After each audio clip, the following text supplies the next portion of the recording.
U.S. economic officials met Saturday in Geneva with their Chinese counterparts for the start of high-stakes negotiations to resolve the trade war that's upended the global economy. The talks between Chinese Vice Premier Lifeng and Treasury Secretary Scott Bessent are expected to continue Sunday and are the first between the two nations since President Trump bumped tariffs on Chinese imports to 145%. And the communist nation retaliated by slapping a 125% tariff on U.S.-made goods.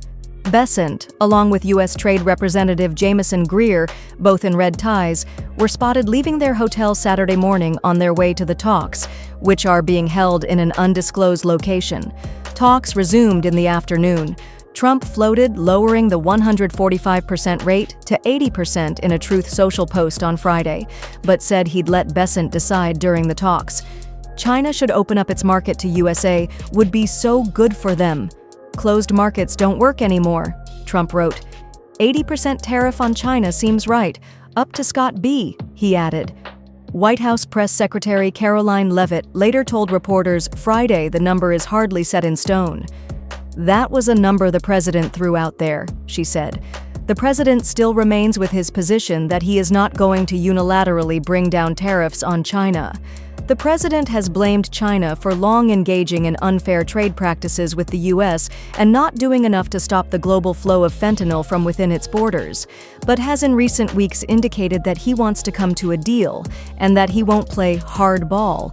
No, I'm not going to mention COVID. I'm not going to say, oh, I'm going to play hardball with China. I'm going to play hardball with you, President Xi.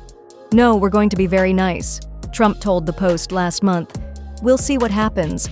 But ultimately, they have to make a deal, because otherwise they're not going to be able to deal in the United States, and we want them involved, Trump said at the time. Trump has said that he's been engaged with China over the tariff war that began after his April 2nd Liberation Day tariff announcement.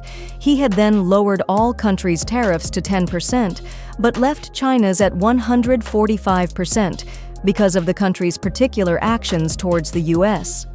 The White House has been careful not to make any concrete promises on how the talks will shake out, and has stressed that the U.S. will only make a deal if China cooperates. We'll see what happens this weekend, and always in the effort of transparency, I'm sure you'll hear directly from the Treasury Secretary or the President after those negotiations conclude, Leavitt said.